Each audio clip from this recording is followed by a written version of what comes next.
एक चिंतित पिता। चिंतित पिता ही क्यों? वो देख रहा है कि जब उसका बच्चा बड़ा हो रहा है तो उसका बीज नाश होने की दिशा में चल रहा है पूरा समाज। जहाँ उसके खेत में उसके गांव के लोग और उसके देश के लोग ऐसा अनाज डाल रहे हैं जो हाइब्रिड बीज है, जो इंडिजीनियस बीज उसका ख़त्म होता जा रहा है, जिसको ये मालूम है कि जब वो बीज से बना हुआ अनाज कोई इंसान खाएगा तो उसकी अगली संतान भी नपुंसक या बांझ होगी। जिसको ये मालूम है कि उसके जो जानवर हैं, उसका जो पशुधन है, चाहे कुत्ते हों या बिल्ली हो या घोड़ा हो, ऊंट हो या गाय हो या भैंस हो, सबको आर्टिफिशियल इंसेमिनेशन से आपको हाइब्रिड बीज दिया जा रहा है और देसी तरीके से गर्भाधान हो ही नहीं रहा है, तो उस जानवर का दूध पीकर भी आपके बच्चे नपुंसक या बांझ होने वाले हैं। और आपको उन्हीं बीजों से निकला हुआ तेल, कॉटन सीड ऑयल, जो आपके खाने में, आपके बच्चे का पीजी का हॉस्टल है, आपके स्कूल का हॉस्टल है, कॉलेज की कैंटीन है, कॉलेज का हॉस्टल है, दुकान पे पैकेट वाला नमकीन है और दूसरा खाना है, ढाबे पर, होटल पर जितना खाना मिल रहा है सब में cotton seed oil, palm oil और राइस ब्रैन मिल रहा है, जो या तो उसको कैंसर दे रहा है या उसको नपुंसक और बांझ कर रहा है।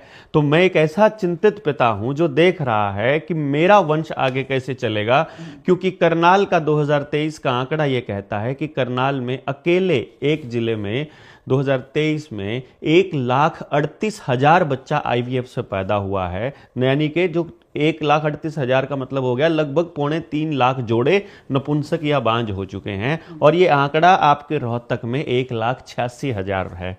तो ऐसे आप हिसाब लगा करके देखिए कि मैं कितना चिंतित होऊंगा कि जब वो देख रहा है, एक ऐसा पिता जो सड़क पे चलते हुए नशेड़ियों को देख रहा है, वो देख रहा है कि इंजेक्शन लगाने वाले बच्चे, आपके दारू के ठेके, आपको जो चरस, गांजा और अफीम आपको हर घर में मिल रही है, कहीं पर भी आप ढूंढ लीजिए। जो भी चीजें आप देख रहे हो, आपने इतनी सारी चीजें बता दी, जैसे नपुंसकता होगी, बांझपन हो गया, बांझपन हो गया।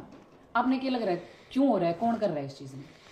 देखिए, जिसको बाजार जहां जिसको फायदा होगा, आपको जब भी कभी देखना हो, ये सिर्फ इस नपुंसकता को मत देखिएगा, आप किसी भी एंगल से किसी भी चीज को देखिएगा, तो सबसे पहले ये देखिए कि इसका फायदा किसको होने वाला है, इसका लास्ट में बेनिफिट किसको होने वाला है।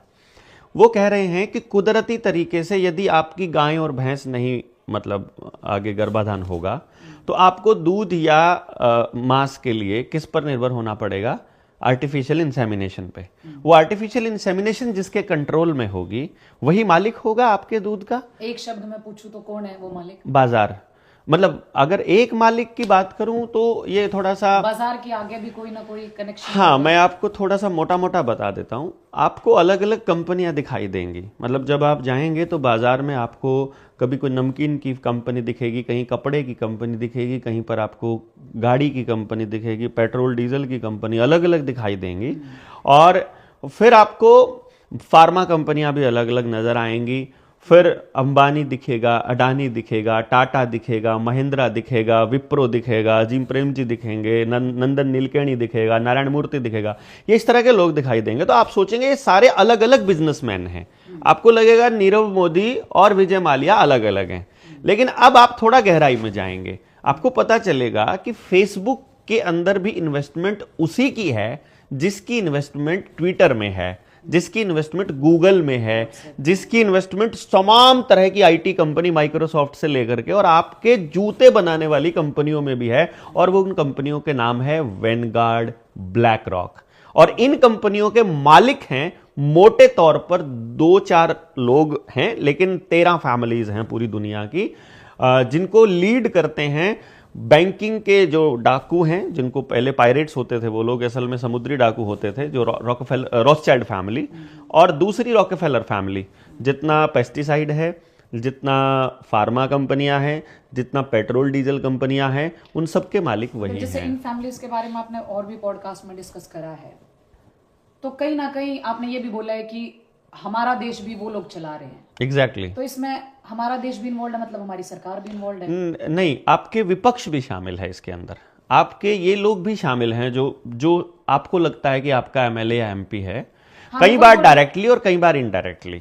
क्योंकि आम जनता तो कोई भी, वो चाहे एमएलए हो, सीएम हो, पीएम हो, जब भी इलेक्ट करा जावा है, वो समाज की, आपके देश की अच्छी चीजों के लिए, कि भाई कुछ समाज आगे बढ़ेगा, ठीक है, कुछ अच्छा होगा देश में, इसलिए करा जाओ। लेकिन जितनी चीजें आपने गिनवा दी वो तो सारी चीजें नेगेटिव हैं।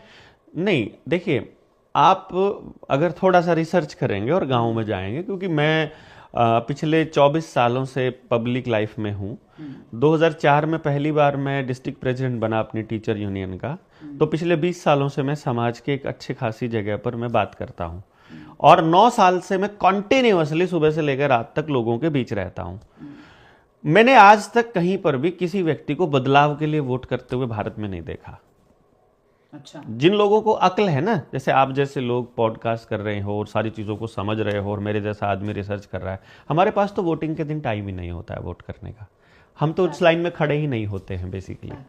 तो जो अपने आप को सो कॉल्ड एजुकेटेड और सोफिस्टिकेटेड आदमी बोलते हैं, वो लाइन में नहीं खड़े होते हैं। उनको नहीं पता है बदलाव कैसे आएगा, क्योंकि वो सोचते हैं जितने भी ये वोट मांग रहे हैं सारे चोर हैं।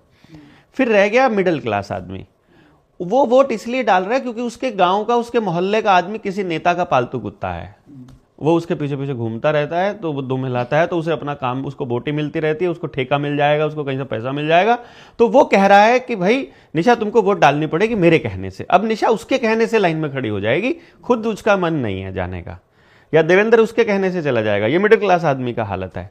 और जो लोअर मिडिल क्लास आदमी है या फिर गरीब आदमी है, वो आदमी वोट डाल रहा है इसलिए क्योंकि वो रात को 1000 रुपया उसे मिल गया था, जो उसका मोहल्ले का ठेकेदार है उसे, कि 1000 रुपया तेरी वोट का मिला हुआ है, या एक दारू की बोतल तेरे को उस दिन दी थी, एक कंबल उस दिन दिया था, देख तेरा काम उस दिन किया था, तुझे मेरे कहने से वोट डालना है। पढ़े लिखे लोगों की भी गिनती है। पढ़े लिखे लोग इसमें इस षड्यंत्र को कंट्रोल करते हैं, बेसिकली वो इसको नेविगेट करते हैं। और जो अनपढ़ आदमी है उसे लगता है कि वोट ही तो डालनी है। तो क्या रहता है, कोई भी आदमी यहां बदलाव के लिए वोट नहीं डाल रहा। दूसरी बड़ी बात यह है, आप जाओगे यदि इस सिस्टम के अंदर, तो आपको पता लगेगा पूरी इस विधानसभा, लोकसभा, राज्यसभा में अगर 4500 के करीब एमएलए की सीट हैं और 543 एमपी की सीट हैं जो चुनी जाती हैं, जो वोट किया जाता है, उसमें से एक भी कैंडिडेट जनता का नहीं होता है। या तो वो खुद एमएलए बनना चाहता है इसलिए वो चुनाव लड़ रहा है, या उसे किसी पार्टी का पसंदीदा कैंडिडेट है, वो आपका कैंडिडेट नहीं है।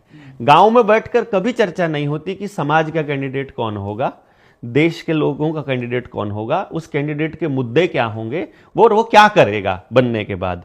और ना ही कोई भी कैंडिडेट बनने से पहले कुछ बताता है, अपना कोई फ्रेमवर्क कि मैं ये करूंगा, और अगर कोई बता रहा है तो बनने के बाद वो करता नहीं है। तो इसलिए सब अंधेरे में अंधे तीर या तुक्के मार रहे हैं, जिसका लग जाए लग जाए, जिसका ना लगे ना कहीं ना सही। कहीं